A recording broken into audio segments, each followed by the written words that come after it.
Now that Tyson Fury has signed with ESPN and it looks like the Deontay Wilder fight is off, who does Deontay Wilder fight next? Is it going to be current mandatory challenger, Dominic Breazeale, or is it going to be title eliminator challenger, Dillian Whyte? Dillian Whyte and Dominic Breazeale were set to face off for a WBC mandatory title eliminator, but is that still going to be the case now that Tyson Fury is out the picture? Stay tuned, coming up next. Hey, this is Cassie, and you're watching Blue Blood Sports TV. Shout out to Blue Blood Sports TV. You're watching Blue Blood Sports TV. Shout outs to Blue Blood Sports TV. You're watching Blue Blood Sports TV. Hola, habla Cindy, está viendo Deportes TV. What's good, YouTube? It's your boy, Blue Blood Sports TV, back at y'all with another one. So now that Tyson Fury has decided to go and sign with ESPN Top Rank and Bob Arum, where does that leave Deontay Wilder, and who does Deontay Wilder fight? Is Deontay Wilder, we know Dominic Breazeale was already the mandatory for the WBC title, so should Tyson Fury and Deontay Wilder fight not come to fruition, he would have had to face Dominic Breazeale.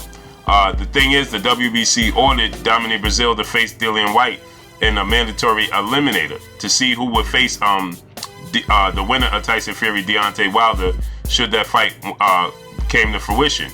But seeing as though now it's not coming, it's most likely not coming to fruition, and Deontay Wilder doesn't have an opponent. We know that Anthony Joshua is going the route of Jarrell Big Baby Miller. And June 1st, that fight is already set in stone. Tyson Fury versus Deontay Wilder was already set for May 18th, and now that's fell through. That Tyson Fury has accepted an $80 million fight, 80 million pound deal with ESPN. That translates to $104 million in the U.S. money. So now that he's did that, so he's on the other side of the street, so to speak. Where does that leave Deontay Wilder? Is Dominic Breazeale going to go ahead and push through with the Dillian Whyte fight, or is he going to stand his ground now, pull back, and say, listen, I'll be the mandatory fight for Deontay Wilder. We might as well get it out the way. But where would that leave Dillian Whyte at that point? You see what I'm saying? So now, Deontay Wilder doesn't have an opponent. It's looking like he's going to have to go the route of either Dillian Whyte or Dominic Breazeale, maybe a rematch with Luis King Kong Ortiz. But it's more likely that we see, Deontay Wilder get his mandatory out the way. That would be more feasible. That would just be the correct thing to do, to just go ahead and get his mandatory out the way. And then these big fights later on down the line, he could just, pick up these big fights and doesn't have to worry about a mandatory hindering or standing in the way of him getting other fights. My guess is that Dominic Breazeale would be the opponent for Deontay Wilder, seeing as though, Dillian Whyte, if you go by the rankings in the ranking system, Dominic Breazeale is the mandatory. He's currently the mandatory, and that's why him and Dillian Whyte, who Dillian Whyte is ranked number 1, but Dominic Breazeale is the mandatory for the WBC title. How that works, I don't know. Dillian Whyte, I believe is the better opponent. He's the bigger name opponent, if you ask me. And I think that would be the more lucrative fight if he took on Dillian Whyte. If he fought Tyson Fury, Luis King Kong Ortiz, and then Dillian Whyte, that's a pretty good stretch of fighters. Maybe he goes the route of facing Dillian Whyte. I know Dillian Whyte is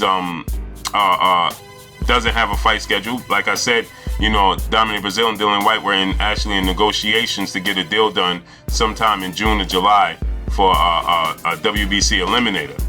Now that's not the case, that doesn't need to be the case. You understand? So now we can see Dillian Whyte versus Deontay Wilder. Dillian Whyte has been campaigning for this belt, campaigning for this moment and this challenge, for this opportunity. But we know the storyline and the history of Dominic Breazeale and Deontay Wilder.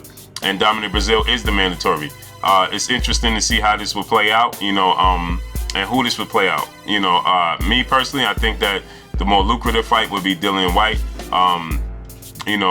but the more foreseeable fight would be Dominic Breazeale, because I think that Dominic Breazeale would campaign and say, listen, I've been the mandatory for quite some time and been waiting, and at the same time, Dillian Whyte is ranked number 1. So now, see, when things like this happens, this comes back to bite the ranking system in the butt in these sanction bodies, you know, because now how does this play out? How do you give them a fair shake? You understand? Or is it going to allow Deontay Wilder to just say, listen, I might as well go ahead and face Luis King Kong Ortiz in a rematch, you know, due to the fact that, you know, there's no clarification between Dillian Whyte and Dominic Breazeale. You know, who's number 1? Who's the man?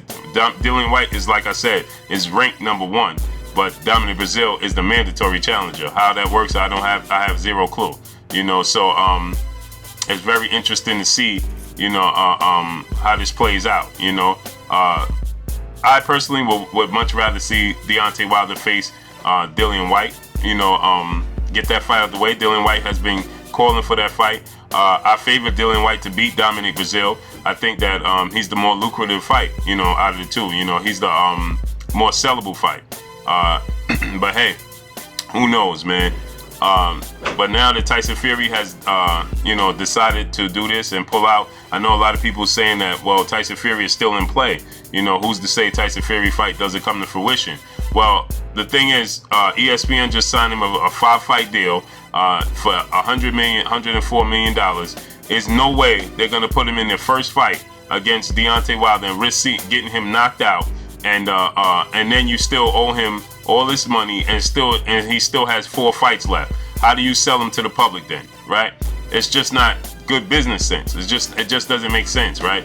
It just makes more sense to have Tyson Fury face Deontay Wilder in the 5th fight, you know, or the second to last fight, the 4th fight on the deal, not the first fight out the box, and then risk getting him knocked out or getting him beat, you know, in dramatic fashion. And then how do you sell them back to the public? It's going to be very difficult, right? It would be more feasible for business to have Tyson Fury play out, you know, his contract and his this contract and these fights, you know, with lower opposition. You know what I mean? Pretty much almost guaranteeing him a victory with, you know, tough competition, but not Deontay Wilder, not the upper echelon of the heavyweight division. You know, maybe you'll see him versus a Joseph Parker. You know, maybe you'll see him versus Derek Chisora. You know, maybe you'll see, you know, those types of fights. Brian Jennings, things of that nature. But Deontay Wilder right out the gate, I highly doubt that. You know, so, you know, it's interesting to see how this plays out. I think that Dillian Whyte at this point in time is going to be clamoring for the fight. He's going to be calling for the fight. But you're going to see Dominic Breazeale calling for the fight as well, you know. Dominic Breazeale sits in a position where he could allow Dillian Whyte and Deontay Wilder to fight, and then he faced the winner. But is Dominic Breazeale willing to sit back? In my opinion, you have Dillian Whyte face Deontay Wilder and have Dominic Breazeale on the undercard, and that's how you sell the fight. You know, it's interesting to see how this plays out, though. But let me know what y'all think, man. It's your boy Blue Blood Sports TV. Hate, like, comment, and subscribe. If you haven't subscribed, hit the subscribe button, hit the like button, hit the bell icon to get all the new notifications. Follow me on Instagram at Blue Blood Sports TV, all one word. Y'all already know what it is. Shouts out to the entire LDVC. Shouts out to New Media. Shouts out to Black Media Raw. Make sure you like and share these videos. That's all I got for y'all. Who do you think Deontay Wilder should fight next? That's all I got for y'all. Peace. The Blue Blood Sport TV.